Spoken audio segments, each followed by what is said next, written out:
Oi gente, tudo bem com vocês? No vídeo de hoje eu vou falar um pouquinho pra vocês sobre a minha experiência fazendo a prova do SEI.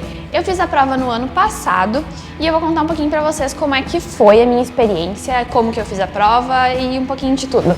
Vamos assistir o vídeo então.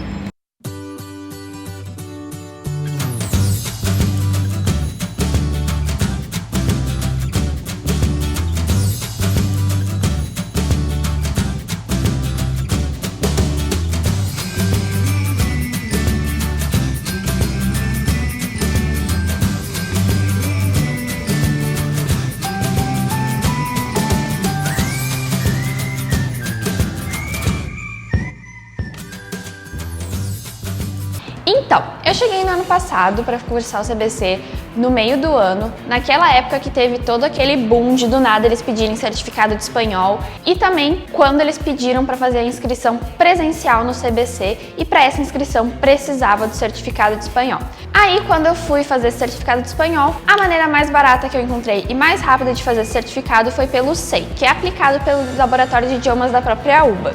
A prova, se eu não me engano, eu fiz lá pelo dia 15 de agosto. Só que entre julho e agosto eu fui pro Brasil e eu voltei pra cá, tipo, 2 dias antes da prova. Ou seja, eu tava 2 dias aqui na Argentina e fui fazer uma prova de espanhol sem ter estudado, tipo, praticamente nada na minha vida de espanhol, além do espanhol da escola. Claro que eu já estava acostumada a assistir seriados em espanhol, ouvir músicas, lendo as letras e tal, o que me ajudou bastante. A prova escrita eu fiz esses 2 dias depois que eu cheguei aqui em agosto. E essa prova, pra mim, ela foi uma prova muito tranquila. Eu achei a prova escrita muito fácil. A primeira parte era uma parte de listening, onde o áudio, que tava bem ruim, inclusive, o áudio muito chiado, muito alto. Era aqueles rádio antigo, então, tipo, era horrível o áudio de escutar, no caso, não o áudio horrível. Era uma parte de listening, onde tinham 5 perguntas que eu tinha que responder sobre o áudio e essas perguntas não eram em ordem. Aí um tip pra vocês que nunca fez prova de listening é, enquanto escuta o áudio, escreve tudo que tá escutando no áudio para depois pensar em responder as perguntas. Porque assim você consegue acumular a maior parte de informações possíveis para juntar para poder responder as perguntas. Porque se você for tentar responder as perguntas que estão fora de ordem enquanto ouve o áudio,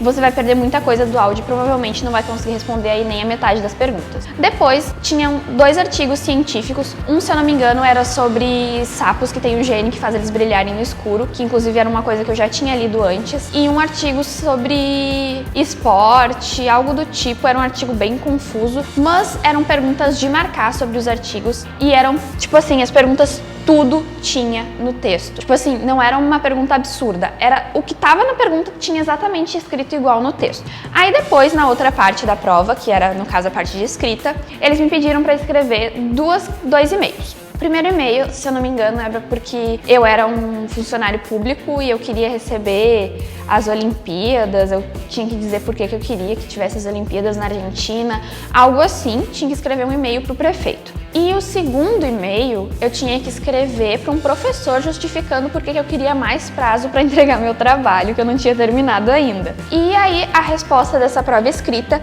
saiu alguns dias depois, se eu não me engano, mais ou menos uns 5 dias depois, e eu aprovei. Daí, uma semana depois, teve a prova oral.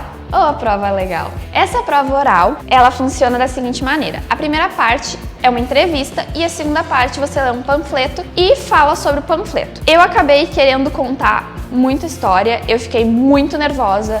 Antes de eu entrar pra fazer a prova, inclusive, saiu uma menina chorando da sala desesperada, o que me deixou mais nervosa ainda, já tava assim, ó. E eu quis querer falar muita coisa que eu não sabia falar em espanhol, acabei misturando aí português com espanhol, e aí quanto mais eu tentava falar, mais eu falava errado, e aí eu reprovei na primeira prova oral. Nessa época que eu fiz o SEI, eles deixavam você ver a sua prova para você ver o que você errou. Na prova escrita, eu tirei 98 de 100, acho que seria 9,8 de 10 no caso. E na prova oral, elas me deram como justificativa de reprovação eu ter misturado tu, vos e usted na hora de conversar com elas. E como aqui na Argentina se usa o vos ou o usted para pessoas mais velhas, né? Eu fiz uma salada de fruta ali e acabou cagando ali a minha prova. E também porque eu troquei sub com subt e algumas palavras que eu falei em português. Tipo, não foram coisas assim tão grandiosas que elas me falaram, mas eu sabia que eu tinha falado muita coisa em português. E nessa época também, como foi uma coisa assim nova, eles deixavam você refazer só a parte oral. Então, lá fui eu fazer aulas de espanhol com uma professora que amo muito, muito maravilhosa. Fiz aulas particulares de espanhol para conversação e aprender a conjugar no voz e dar uma ajuda aí para mim fazer a prova. Aí lá fui eu fazer de novo a prova oral. Sim, daí nessa época eu não precisei refazer a escrita. Hoje, se vocês forem fazer o SEI e vocês reprovarem na parte oral e aprovarem na escrita, vocês têm que refazer a escrita de novo na próxima vez. E aí eu fiz a prova oral de novo. Aí sim, tem que pagar, tá? Independente de você reprovar uma parte ou as duas, você tem que pagar de novo quando você for refazer a prova. E aí fui lá eu fazer a minha prova oral de novo. E quando eu fiz essa prova oral de novo, aí eu já estava preparada, eu já sabia o que falar, tipo, não tentar inventar muita história, já sabia como manejar bem a prova, e quando tinha alguma palavra que eu não sabia, eu conseguia já trocar por uma outra palavra. E aí, uns dias depois, saiu o resultado da prova e eu tinha aprovado. E aí, umas dicas para vocês aprenderem espanhol, quem ainda não veio para cá. Vocês podem fazer algum cursinho de espanhol online. Vocês podem também, de repente, dependendo do jeito que vocês aprendem, vocês podem aprender muito assistindo filme, seriado em espanhol, com legenda em espanhol. Só atentem que geralmente, por exemplo, na Netflix ou em algum outro serviço de streaming, vocês vão ver com a legenda e com o áudio em espanhol, no caso neutro, que seria o espanhol da Espanha. O espanhol da Argentina, o castelhano, é um pouquinho diferente a conjugação dos verbos para falar com a outra pessoa, mais ou menos como você e o tu no Brasil. Então vocês têm que se atentar a isso. Mas tem alguns serviços de streaming grátis aqui da Argentina que tem filmes nacionais. Inclusive os filmes nacionais e séries nacionais da Argentina são muito bons, tá? E para prova oral, então, é importante que vocês já tenham aí criada mais ou menos uma apresentação pessoal de vocês, onde vocês vão dizer mais ou menos quem são vocês. Nome, idade, cidade que veio, por que veio pra Argentina, o que veio fazer aqui, algumas coisas que vocês gostam da Argentina, hobbies. É importante vocês já falarem isso, porque quanto mais vocês falarem na apresentação de vocês, menos perguntas eles vão ter pra fazer pra vocês. Quanto menos perguntas eles fizerem, melhor, porque quer dizer que vocês se expressaram melhor aí na apresentação e eles não têm muito o que questionar pra ouvir do espanhol de vocês. E quanto à parte do flyer, eles vão dar pra vocês um flyer com uma historinha ali, de repente alguma propaganda, um panfleto de alguma coisa. E vocês vão ter 1 minuto pra ler esse flyer, digamos, decorar e falar o que vocês entenderam daquele assunto pro professor. No caso, pros, né, porque são 2 professores. E aí, nesse momento, não tem como vocês já irem muito com algo muito decorado. Vocês podem aí saber como fazer comparações entre uma coisa e outra, mas ir com algo decorado não tem como, porque você não sabe qual flyer que eles vão te dar sobre o quê. Por exemplo, na minha primeira prova oral, o meu flyer era sobre o uso de bicicleta e na outra prova, se eu não me engano, foi sobre o uso de álcool, o aumento do uso de álcool por mulheres. Então, assim, não foi nada a ver uma coisa com a outra, então não tinha como ter muito bolado na minha cabeça o que eu iria falar.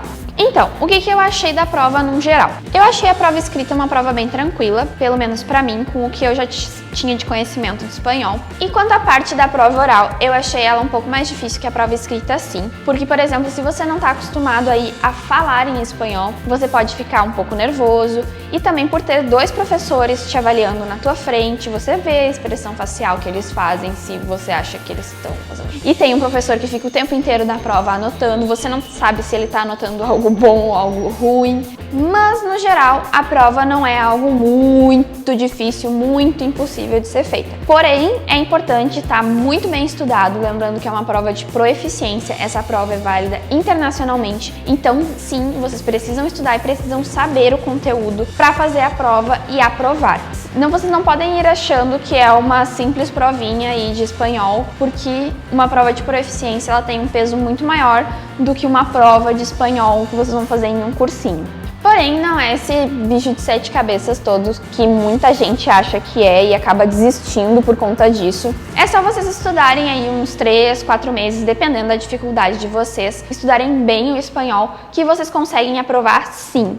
E sobre o SEI, não esqueçam que eles têm datas fixas de prova, todo mundo faz a prova na mesma data, é diferente do CIEL, não é você que escolhe, então tem que sempre atentar às datas de inscrições e às datas de prova que a UBA divulga no site de Filosofia e Letras, direitinho lá, E também cuidado que se vocês não aprovarem na prova, vocês têm que esperar até a próxima data de prova. Então, por isso também é um motivo que o CIEL é mais recomendado, por conta de você conseguir fazer aí uma outra prova mais rápido do que pelo SEI. Se você ficou curioso sobre as outras provas, sobre o CIEL, ou quer saber mais a fundo como funciona o SEI, a gente tem outros vídeos aqui na playlist do canal explicando bem certinho como funciona o certificado de espanhol e cada prova como ela é feita. No vídeo de hoje era isso. Se vocês têm alguma dúvida, é só deixar aqui embaixo que a gente responde vocês. Se vocês gostarem do vídeo, deixem um joinha e se inscrevam no canal. Tchau!